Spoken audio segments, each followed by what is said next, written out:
Morning, Bitcoiners. Good morning. Before victory. Hope you're doing well. Rickster Swickster. Morning, indeed. Daniel, welcome back. Good morning, Breakup Bunch. I heard Daniel commented in the YouTube telling me that he had a rough ride home from Miami with some missing flights and reminded me when I shared with you all yesterday that getting there early was a good idea, and I'm really glad I did. I don't normally do that. I don't know why I had an inkling, but I don't expect much from the Miami airport. I guess that's what it is. So we made it. I'm glad you made it, Daniel. Sorry you had trouble. Hassan, good morning. Good morning, everyone. Good morning, everyone from HPDC. Twadyagoyoyo. Good morning. Enmity, good morning. Got a coffee, got a sun. Hello from Florida, where the sun is always up, says King Mansa Musa. Indeed. Well, it goes down. The sun is always shining in the day, let's say. There are nights there. Good morning, Dex. Good morning, McTimmy. Good morning, Robert Roberts. Good morning, LMH. Hope you're doing well. And Bitcoin Graffiti reminds us that the sun has been up for 5 billion years. And it came up again today, just like any other day. And Bitcoin's running, guys. We're good. All that's left for us to do is have a coffee and talk about what's new, right? So, what does Moscow time have for us today? Well, let's start with some MSNBC.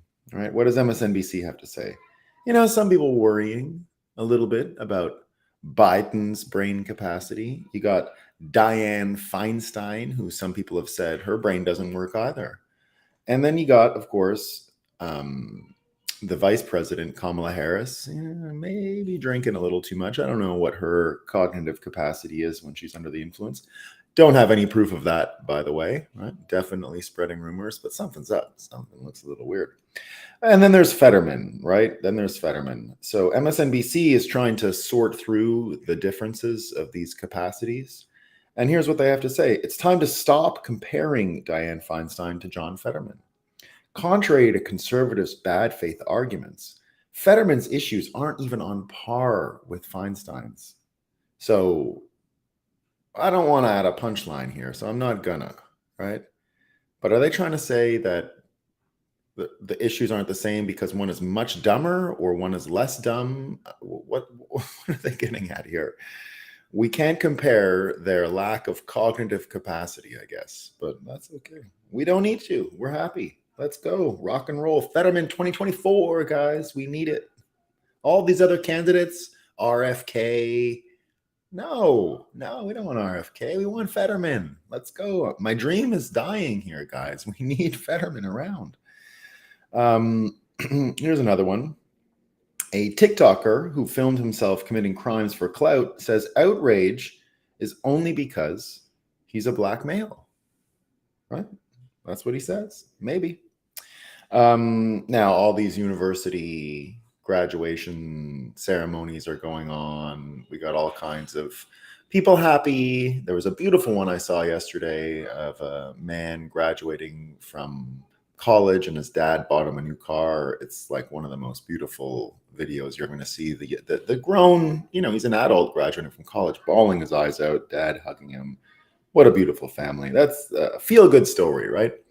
All these people coming from the graduation ceremonies, usually with really awesome speakers. Now, this one's a little different. This is at Oxford, and it's Mia Khalifa delivers a speech at Oxford students to Oxford University and leaves her students speechless. Mia Khalifa, of course, was a porn star for many years. So Zahra Hamidia says, imagine spending all your nights and days studying to become a student at Harvard as a woman. And when you get there, they invite Mia Khalifa to give your graduation speech. Now she's a Bitcoiner. We love her, right? We love her. Kaneko the Great has this one on, people worried about shoplifting in New York City, a lot of crime, a lot of stuff going on. So they've come up with a plan, and Kaneko the Great says this ought to fix it. And here's what the plan is: give first-time offenders intervention programs instead of prosecution, de-escalation training for retail employees, establish neighborhood retail watch groups to share theft info in real time with one another and NYPD. And finally, this is the one that's really going to get them. So at the stores where they're robbing, this is what they're going to do. They're going to install kiosks in the stores, connect the would-be thieves to social service programs. It's over. There'll be no more crime in New York, guys. We can all go back. It's going to be awesome. Here's another one. We're going to talk about this one a little bit later, but there was an interview yesterday with Biden advisor Sullivan about Department of Defense spending. And it turned out the U.S. had at least $3 billion unaccounted for that it didn't know it had in the budget. And the Biden advisor says, that is not a waste of $3 billion. We have an additional $3 billion that we can now spend to provide even more weapons to Ukraine. So if there are accounting errors, we can just roll them into the Ukraine budget, guys. Don't worry. $3 billion. It's fine. Things are going to go great. But all this data, all these numbers, it reminds me of one of the biggest problems we have in the fiat world, and that is we can't count anything. We are completely blind at this point when it comes to data, numbers, studies, right? If the pandemic didn't underline it, if what you're seeing in Russia now didn't underline it, remember, almost any graph you see, almost any data that's shared with you looks like a lie at this point, looks like a scam. Now, I have no capacity or ability to go under the hood and check all this data, but everything that gets published seems to be ridiculous. Here's what Michael Schellenberger has to say about it. And this is sort of tracking the use of data, particularly at this point in what's going on with domestic terrorism. So the whole subject of domestic terrorism has a lot of questions associated. And this is what Michael Schellenberger says. Biden says domestic terrorism is on the rise, but it's not. Rather, the FBI is manipulating data to demonize millions of Americans, and the media is going along with it. They should all be ashamed of themselves for their persecution of FBI whistleblowers and law-abiding Americans. And he gets pretty deep into this stuff. Behind the purge of FBI whistleblowers, the hyping and hunting of domestic terrorists. No mainstream media journalists interviewed the FBI whistleblowers before demonizing them. The FBI whistleblowers who testified before Congress last week are far-right QAnon conspiracy theorists and anti-vaxxers who lost their security clearances because they stole sensitive documents and supported Donald Trump's coup attempt on January 6, 2021. The FBI and the news media are suggesting. Proof that they are scam artists, claimed reporters, comes from the fact that a top Trump donor and right-wing think tank are paying them. But there is no evidence any of them stole sensitive documents, adhered to QAnon conspiracy theories, or supported the January 6th Capitol riot, much less an attempt to overthrow the government. The FBI's deputy director said in a letter to Congress that one of the men, Stephen Friend, had used a flash drive to download data in a way that violated the rules. The FBI didn't mention that the downloaded information was in the FBI handbook, which is not classified or confidential. It was the kind of infraction that warrants an email from a supervisor, not an investigation. As for the payment from a Trump donor, it was $5,000, and it was a donation, like one of many that members of the public sent after Friend was suspended and not allowed to work. I never met the donor, Kash Patel, said Friend. I'm not proud to accept charity, but when I got married, I promised to take care of her. I don't think any man is proud to accept charity, but I'm certainly grateful to live in a country where people are generous enough to take care of those who are on hard times. All three of the FBI whistleblowers we interviewed were indeed conservative.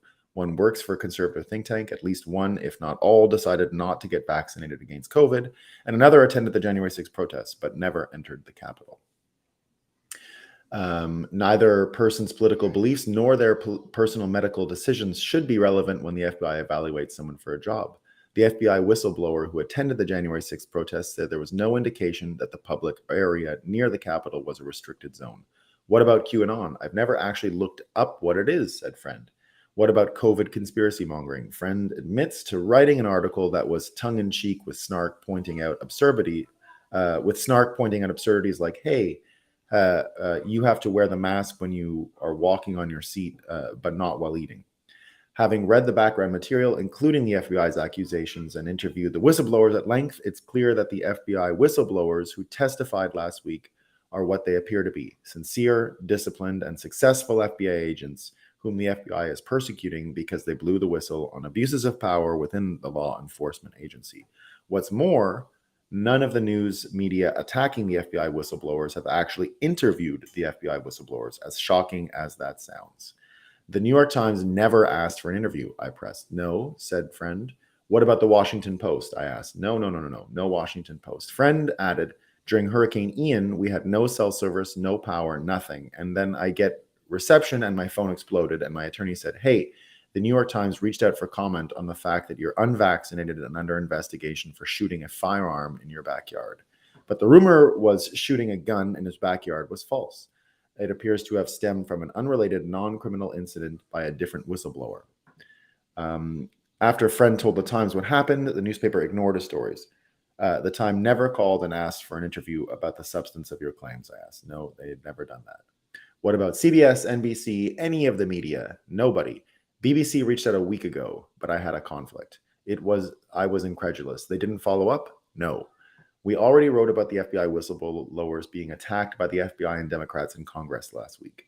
But given the plain intention by the FBI and the news media to continue their unscrupulous defamation campaign, which can accurately be labeled disinformation. One second.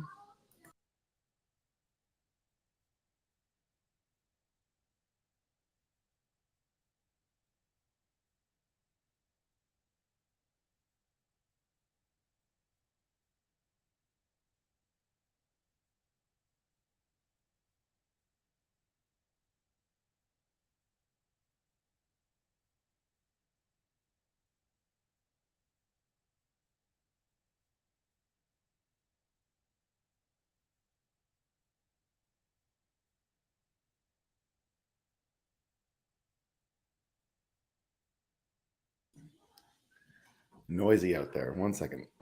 We already wrote about the FBI whistleblowers being attacked by the FBI and Democrats in Congress last week. But given the plain intention by the FBI and the news media to continue their unscrupulous defamation campaign, we can accurately be labeled disinformation under their own definition of the term. We decided to take a closer look at their cases. What we discovered shocked and disturbed us. So, Schellenberger here going into the whistleblowers who are trying to get to the bottom of what's going on in DC. But again, it's impossible to look at data.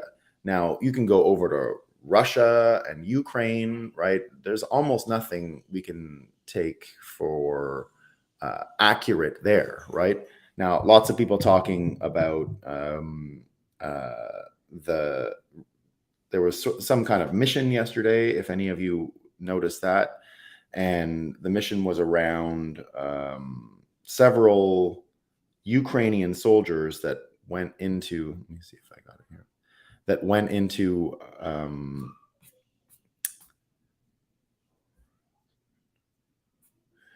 several Ukrainian soldiers that went into let me see if I have it.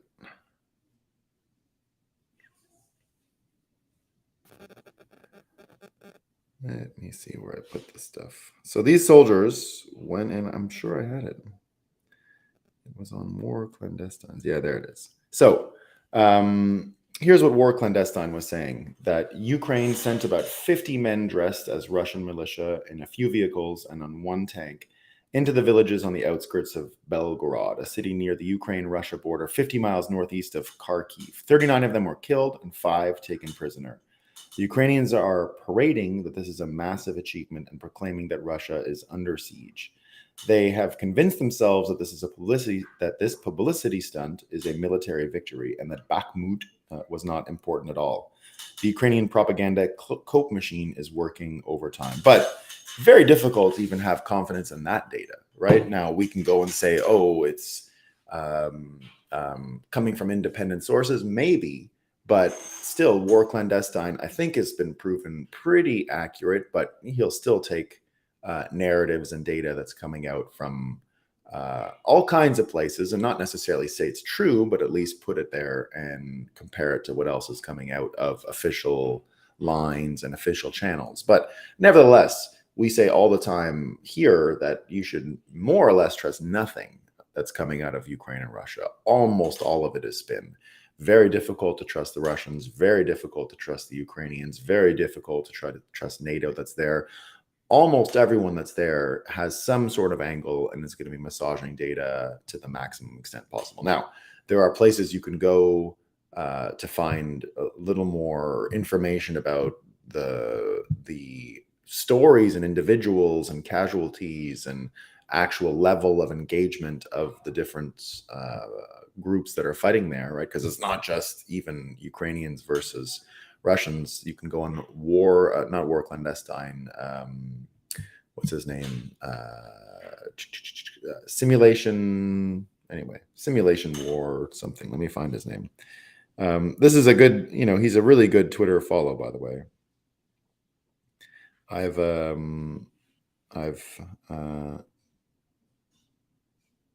mentioned him several times. Simulation. Anyway, I thought I had his stuff there. He's pretty good at getting, what is an accurate representation of how hot the fighting is, and he's got all kinds of images of maybe U.S. soldiers engaged in fighting, even some of those ones on the Russian side, but we don't know, right? The point is, very difficult to take anyone seriously over there. Very difficult to take that data very literally. Now, it even goes further, right? It's not just about the data. There's several pieces that Schellenberger has mentioned that underlines this, but it gets worse, right? You get the FBI promising to hand over some of the information related to the Biden-Hunter bribery scandal, right? That's all gone missing. So a few days ago, McCarthy believes the FBI will release the informant files. So these informants that Schellenberger is referring to, but doesn't look like it. The FBI refused, as of yesterday, to comply with the subpoena, declines to give the House the report on the Biden bribery allegation. So Schellenberger says the FBI promised yesterday to hand over a crucial document relating to this stuff. So we're talking about the whistleblowers. And he goes on to say that right now, no American, neither conservative nor liberal, should trust the FBI because it is not a trustworthy organization. It has been corrupted by money, power, and ideology. The agency should receive more money and a new office building only after there is a new interim director, a nonpartisan investigation, house cleaning, and a major reform of the internal incentives. The public has lost confidence in the FBI, which means the news media, to stay relevant, have started to call for reform. On Friday, a new Harvard-Harris poll found that 71% of voters want wide-ranging reform to keep the FBI out of politics. And yesterday on MSNBC's Meet the Press, Chuck Todd called for a new church commission to reform the CIA. But it gets even worse. We're starting to see more stories about entrapment, right? Schellenberger goes on. FBI considered monitoring and entrapping a mentally ill or impaired adolescent as part of a domestic terrorism case, according to a FBI whistleblower. We will present evidence of more bad FBI behavior tomorrow. So that's what he's saying. We had that in Canada. We had a terrorist plot, right? It was Muslim guys, they said. They were going to blow up some trains.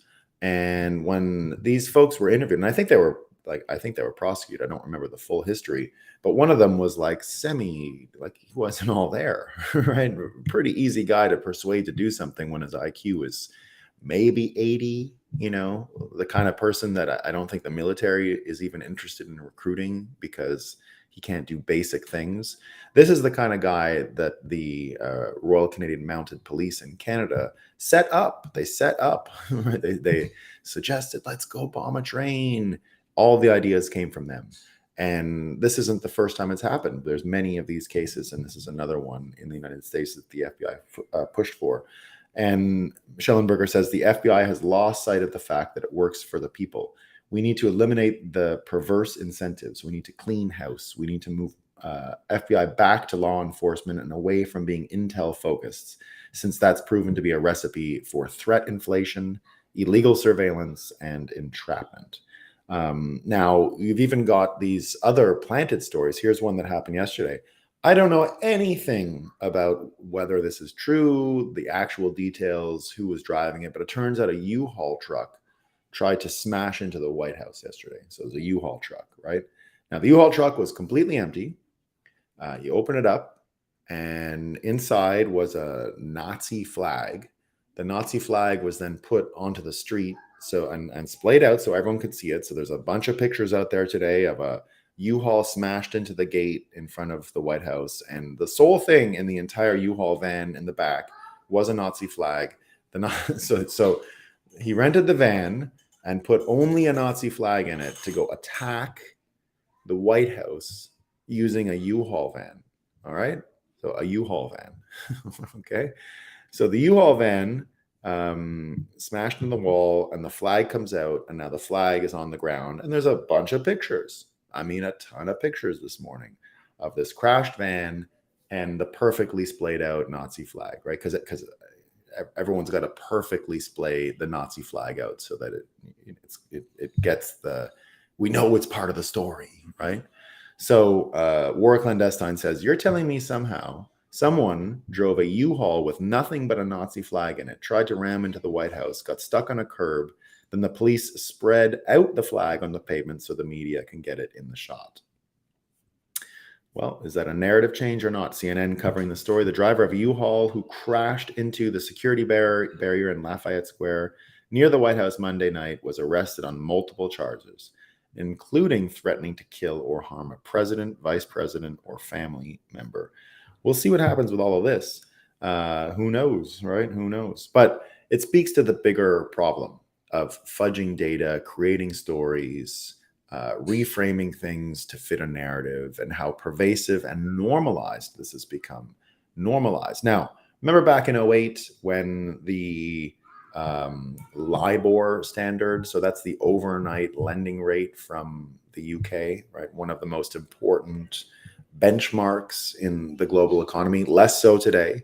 But before 2008, Libor was super relevant and was indeed a very powerful benchmark upon which other things were measured. Because, of course, in the fiat system, you need to have these different benchmarks to give relative meaning to things. So interest rate, overnight lending rate is really at the base of the entire system. It is the base reference rate upon which all other forms of maturity transformation, most other financial products are built upon, right? It is the measuring stick and almost core data point that helps create relative meaning in the rest of the financial system. So it turns out that, and we're just sort of finding this stuff out recently, there's been some talk about this before, but this is a new element that we haven't seen. So we knew Libor had been rigged and was fake in the 2008 financial crisis. So that we were aware of. But it turns out that the actual rigging of it and the manipulation of it was government-led. This is new information. So here's what Andy Verity in a book called Rigged is saying. So he's a BBC economics correspondent. Or maybe it is not. Yeah, maybe. I'm not sure if it's a book, Rigged, but anyway, it's a trending story. So the headline in the London Daily Times is the following: rigging of Libor was state-led. Global push in 2008 saw benchmark lowered. Gordon Brown's government and the Bank of England pressured, even coerced banks to falsify Libor, rates at which they could borrow from other banks during the 2008 crisis. Yet it was individual traders who took the rap, according to new evidence outlined in Rigged. So again, this is an intimate rigging of financial data that caused numerous problems in the world and led to some people losing everything because, of course, they are the people who had to pay for these scam data points, right? So you start to have a situation where the data used to make sense of the economy, to make sense of politics, to make sense of war, right? These are important factors. These are pillars of why we even have a nation state in the first place and why we have a media to report on the behavior of the particular parts and institutions that make up the nation state. So imagine we are now living in a situation where openly, this is just open, it's just out in the open, and no one is talking about it in the mainstream media, that we've got lies around data, we've got lies around the economy, we've got lies around the military, we've got lies around police, we've got lies around security, and all of this stuff. One second.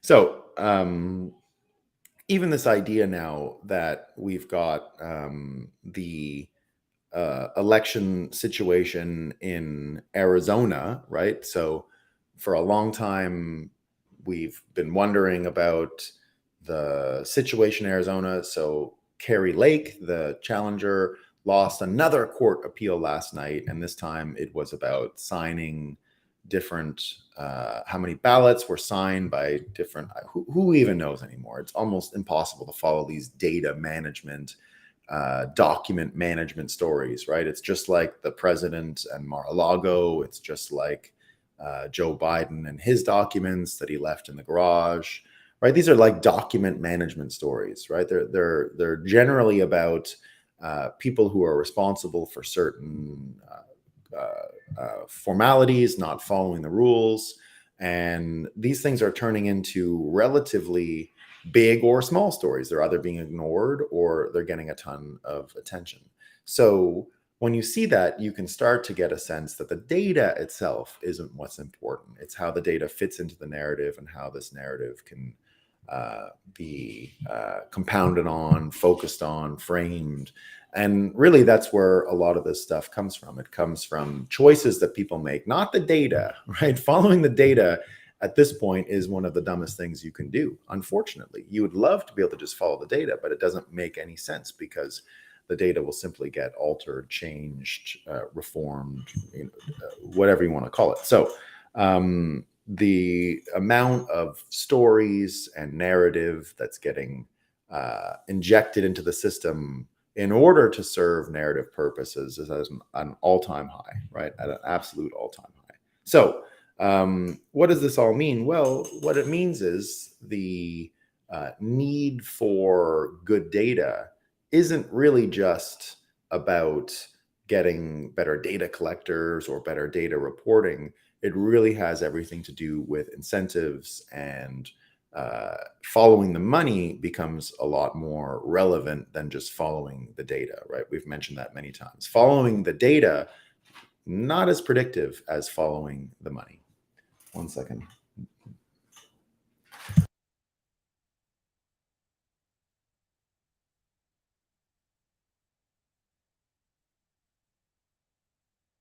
Kids are running in and out these days.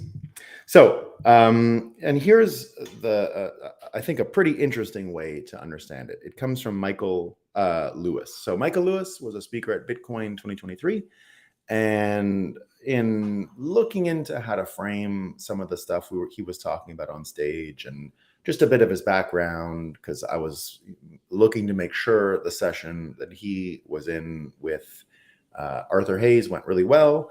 And in a sense, one of the things I was looking at when I was trying to find out how to approach questioning Michael Lewis and how to approach getting him to talk about Bitcoin on stage in a useful and interesting way was in his habit in writing books is always about taking these individuals and trying to explain systems through the experiences of these individuals, right? So, he's doing a book now on crypto, and he's going to be using SBF as a person in the story, and he's going to be charting SBF's experience. That's what he did with Moneyball, right? He took the Michael Burry character and used him and all the other people who sort of saw it coming for different various reasons and used them to help tell a story. Moneyball, of course, he used the general manager of the Oakland Athletics, and his technique has always been to take individuals who are a little different, a little outside of the system, and use them to contrast the system he's talking about. So the individuals who don't interact with the system correctly, use them to contrast against the system itself. So that's basically been his recipe for writing books for a long time now.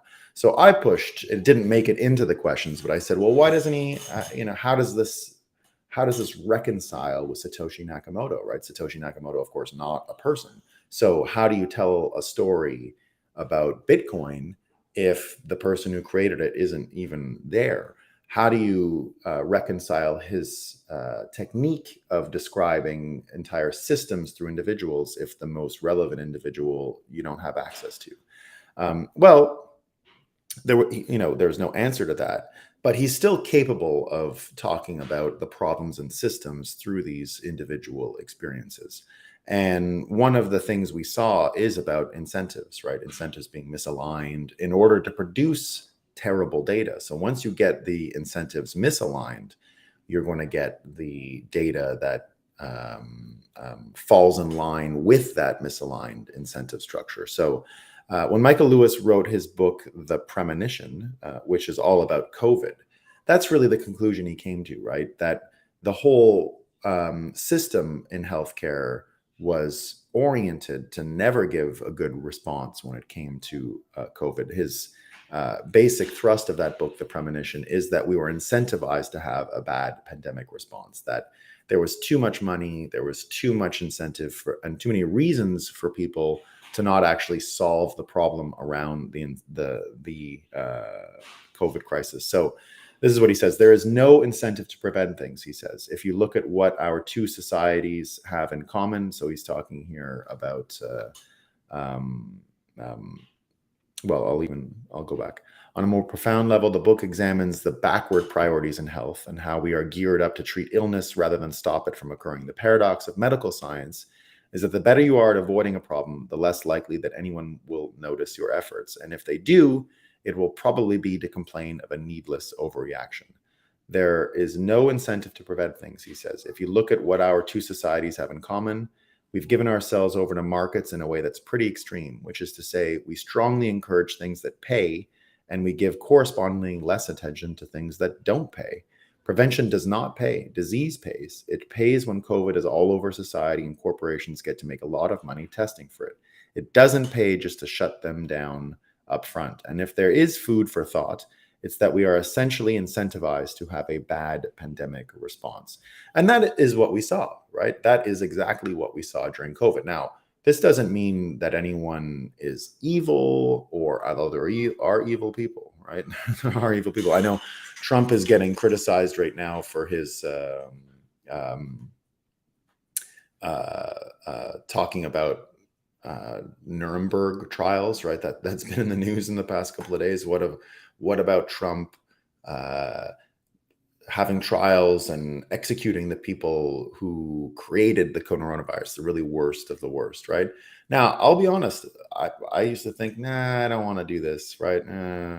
But when my little daughter had COVID when we were out in the winter, and she's struggling breathing, and I had COVID too, and I had a fever dream. I had a total fever dream. Now, this is not what I'm calling for. I just want to share the fever dream with you. All right. It's not real, but it does bring me satisfaction. So I'll tell you what I thought. Remember how much Tom Cruise got in shit 20 years ago or whatever it was for being crazy because he was saying, don't take the meds, right? Don't take all these antidepressants. And by the way, RFK really, I think, distinguishing himself when he talks about the shootings in America, everyone talking about the guns and how many more guns Americans have and how that correlates to our massive mass shooting problem. He's the only one in the world who's mentioned, what about all the medications? Americans, just like guns, take way more medications than anyone in the world. It's not even close, right? So I don't know the answer. But pretty interesting take from RFK that he's mixing in the drugs to the story and explaining why that might be relevant, right? So, and I think it is. So remember when they made Tom Cruise into this big villain, and Tom Cruise was crazy because he said, don't take antidepressants and all these things. So here's what I think. Just a vision, not real, okay? Not really calling for this. But if you remember the halo jumps he was doing, right, for one of those Mission Impossible movies, when he would go up to the level of space and then jump out of the airplane. And you remember the audience that gathered for the Red Bull fella who jumped from space, right? So they went up in a hot air balloon and then jumped out from space. I mean, everybody watched that for some reason, right? It was like the most watched thing in the history of television at the time or whatever. So that's it. That, to me, that's what you should do. You should get Tom Cruise to host the medical folks who are corrupted and lied and did all this stuff, and you take them up for a halo jump, right? And then you don't give them a parachute or anything, and everyone would watch, because that's what you need, right? You can't if we're going to change our ways, and if you're going to have a public thing that happens, you got to make it entertaining. You got to make sure people tune in. Like, if it just happens in a closed door with a little needle and all that, no one's going to watch that, right? So public executions, but more hang time, right? More hang time is what's needed. That'll really get the point across, I think. But we're just kidding. We're not being serious, right? We're not really calling for that. But you need to think creatively if you're going to make it in this world of lying and data manipulation, right? So we know the healthcare system has corrupt data, awful incentives. We know the justice system has corrupt data, awful systems. We know politics have corrupt data, awful systems. The economy, markets, according to this Libor thing, right? A fundamental data point that is the fulcrum upon which much of the rest of the system is built. Scam, right? Not true. And if you combine all these things, you start to realize that it really is fake data all the way down. And you wonder how a society can ever even reconcile its troubles around that with data that bad. One of the things that we have always used as a contrast here in the mornings is this idea of Jungian psychology, right? Jungian psychology, of course, about integrating your shadow, that everyone has an ego and a shadow. And indeed, systems and countries, I've made the argument several times, have an ego and a shadow, just like an individual. America itself has an ego and a shadow, just like a person has an ego and a shadow. And one of the things that we always like to underline is that the first stage of reconciling your shadow, right? The first stage in the process of individuation, which is the Jungian method to manage your shadow, right? Individuation is the method by which, in Jungian psychology, you manage this shadow part of your psychology. So how do you reconcile shadow and ego? How does it start? It starts with accountability, right? Accountability is the first element of Jungian individuation. After that, it's merger and finally assimilation, right? It goes in an order, right? You merge with this aspect of yourself, you integrate it into your overall psychology, and you're able to get rid of any suppressed psychosis that might result from suppressing your shadow for too long. Now, we've been making the argument here for a long time that America as an entity has suppressed its shadow for many years, right? We have not had any accountability of America's role in fortifying democracy abroad, right? Fortifying democracy abroad, just like they're fortifying democracy domestically. And that reminds me of the following case. We've been talking about Arizona. Carrie Lake lost her appeal, but there was a big change, and we'll see what it means. But it looks like the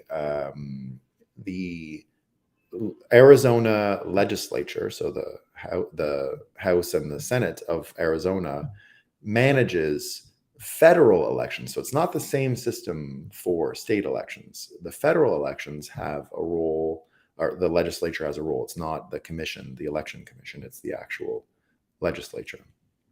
So now it looks like the Senate majority leader in Arizona is pushing for the following thing: that the state legislature only go back to paper ballots, no more pre-voting, and using the Department of Defense military standard systems. So the point would be to use the U.S. military's election systems, because it's an issue of national security, in order to fortify the Arizona election. So this is what it looks like.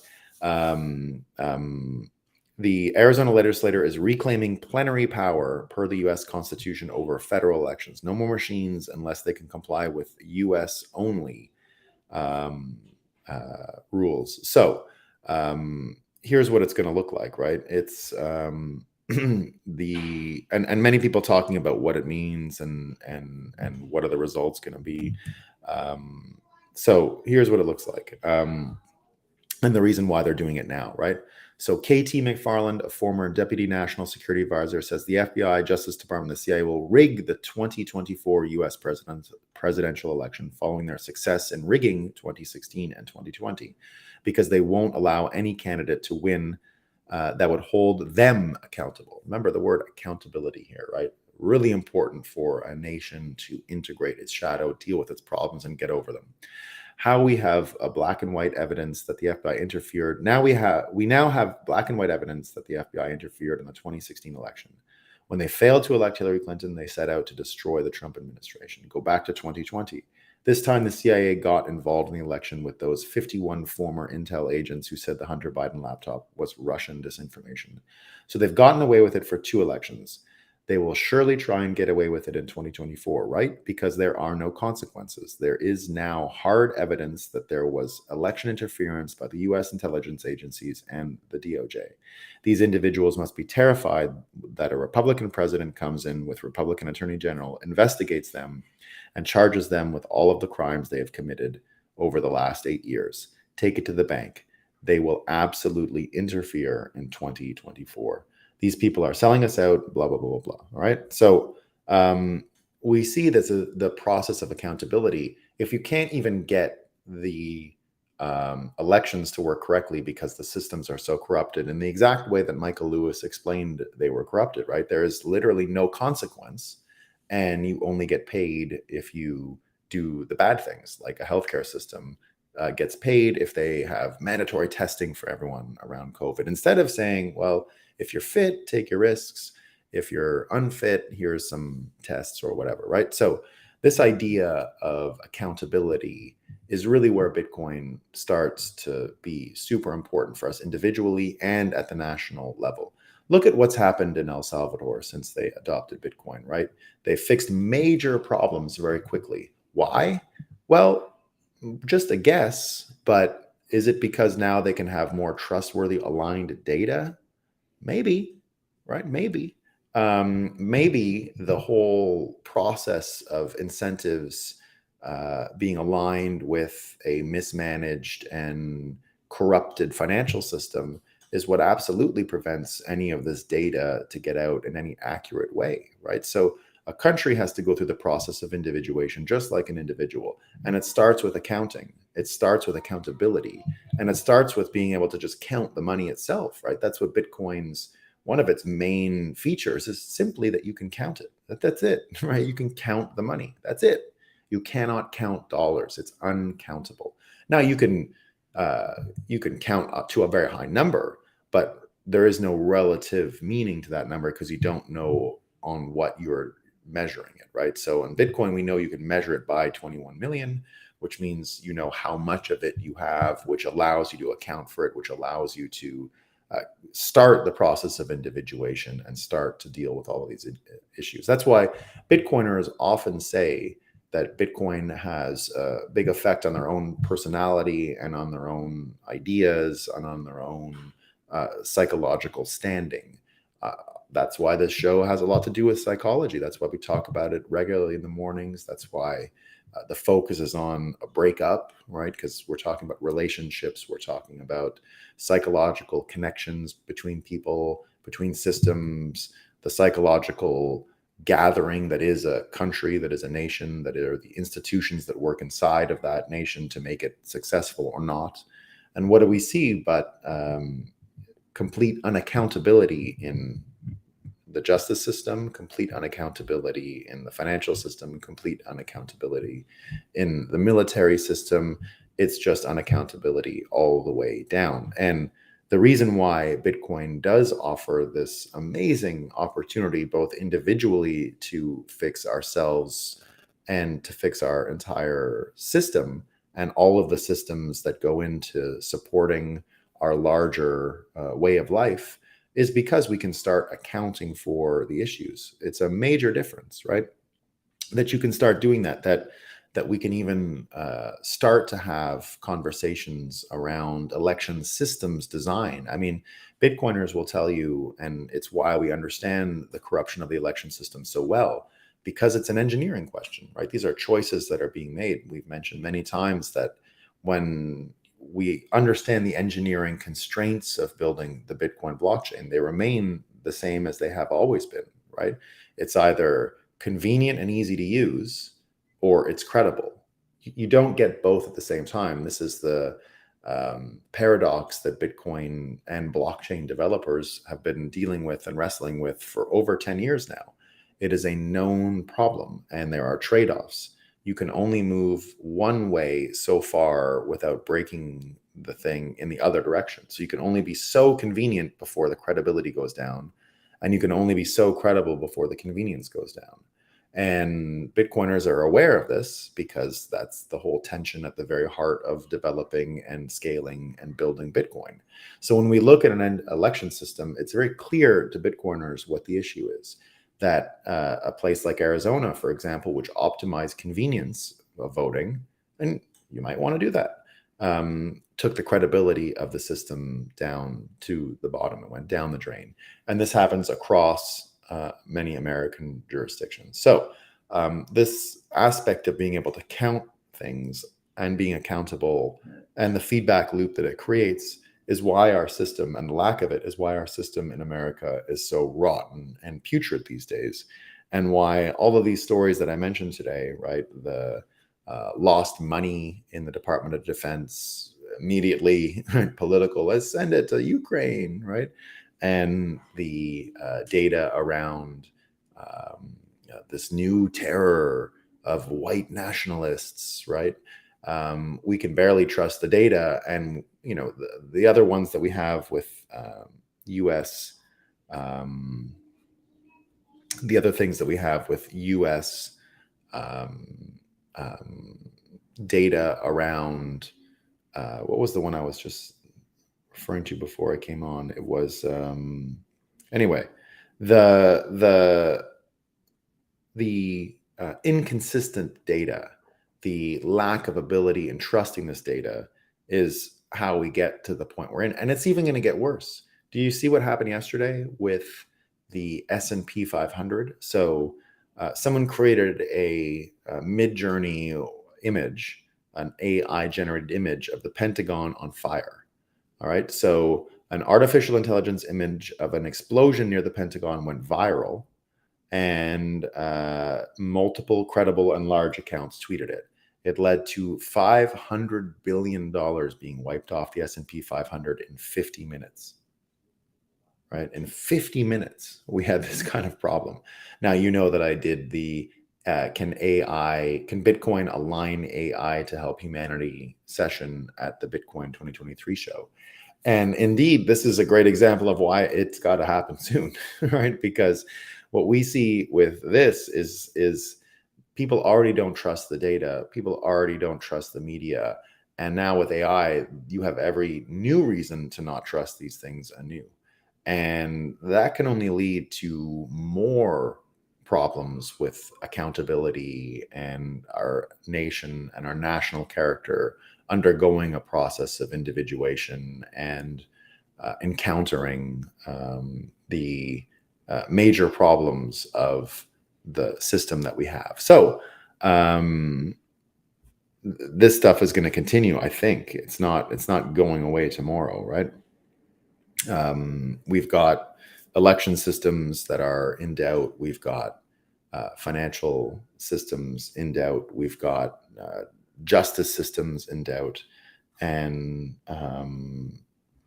we're left with not many solutions because the problem is ubiquitous and throughout society, which is why the power that we see in Bitcoin to affect both individuals and larger systems is what makes it uniquely positioned to get us through this problem and why a super hyper Bitcoinized future is maybe the only way to save any of this. I fail to see other ways out of this.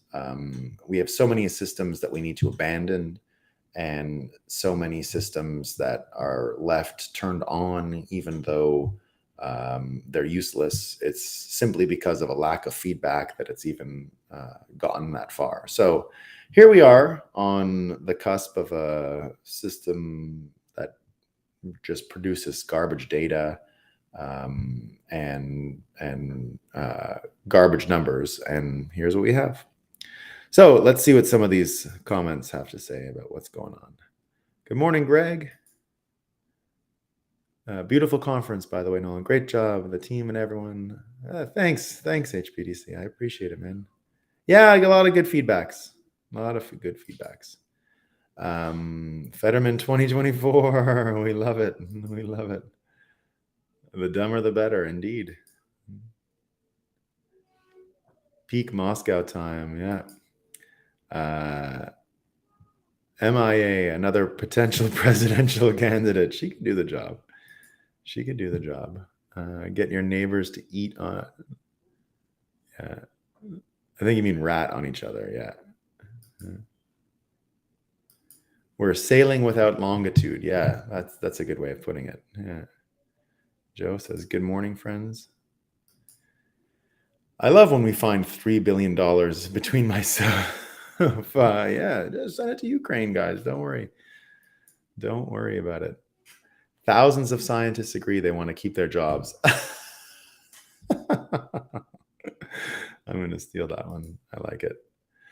And none of these scientists have any bias. They have credentials from other holy scientists to prove it. Exactly. Besides, every school child knows experimental technologies were always 100% safe and effective. Always. Yeah, P-Man Van talking about, of course, the Nazi flag that made an appearance at the truckers' protest. There are still, because as I've said many times, Canadians really are among the dumbest people going. And that's there's still people out there who are like, yeah, just someone came to the parliament and flew a Nazi flag, right? But we never found him. We don't know who it is. Everyone asked him to take his mask off that day. He wouldn't do it, Okay. There you go. HBDC here talking about GitHub. Yeah, I've been using GitHub for a while. I was doing quite a bit of stuff on GitHub. I've been hey, we got a Thomas Brazil. What's up, Thomas?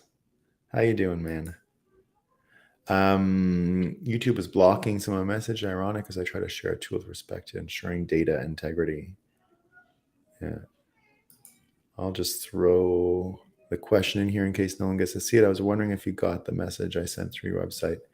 Oh, I did, HBDC. Yeah, I'm going to look through it. Yeah, sorry, I'm very behind. I have a massive email bankruptcy right now because of traveling. Were you? Yes, I was dreaming about Tom Cruise again. Yeah, he's got to throw these guys out the plane, man. That's what it is. I could just see him.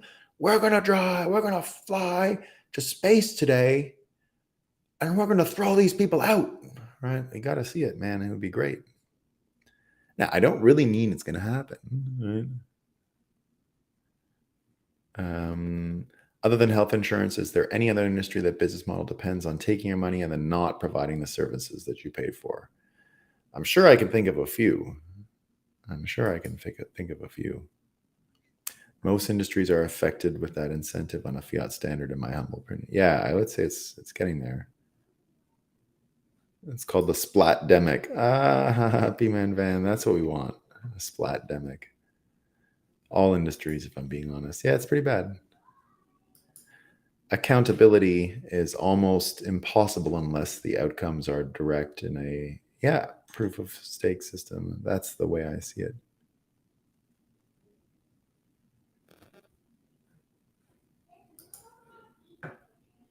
In a system where everything is subjective, the distinction between measuring the subject and measuring the device is impossible. Bitcoin is awesome indeed. If you don't know the length of your tape measure, you can never know the length of anything else. Yeah. Yeah, that's it, Byron, right there. Yeah. If the tape measure keeps shifting, you are measuring the table of the tape measure. Yeah. If here's in something on the channel, yeah, like and subscribe, team. We're gonna get there. I'm already producing the stuff, guys. We're there. It's happening. It's happening. Trade-offs are boring. Can't we just create wealth by printing currency? Yeah, let's do it. I'd be so curious to see what y'all think about what I'm working on. Yeah, cool. I'm gonna check it out, HPDC. Yeah, Joseph, the coffee.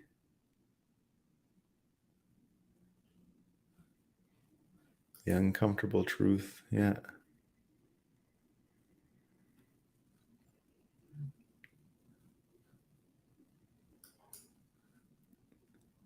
If you can't create the money, and in turn, that does not create the equivalent or more amount of wealth. Yeah. I'm really happy to hear that, man. Yeah, no problem, dude. We love it. On the Bitcoin live show, the AI discussion that there is competition is a good point. Yeah, thanks, man. It was competition is an important thing, man. Yo from the beach, Thomas Brazil. Still, well, you might be down in Savannah. I'm not sure if you're still in Miami, but enjoy the beach. Beautiful and cool up here in Montreal. We had a holiday yesterday, Victoria Day, as some provinces call it, Journée des Patriotes, as they say in Quebec, the Patriots' Day. More or less Memorial Day for Canada. More or less Memorial Day for Canada. Yeah, and just a reminder, indeed. So I used GitHub a lot before Microsoft bought it. I'm not against GitHub at all. I think there are starting to be some alternatives, though. HBDC, yeah, I'll get to it, man. Daniel says AI panel was one of the best. Thank you, Daniel. I'm happy about that. It's important to come with some new type of stuff, right? All right, team, that's all I got for today. Bit of a slow news day out there, but I'm sure it'll get spicy again tomorrow, right? I'm sure of it. All right, team. See you tomorrow. Hope you're all doing well. Peace.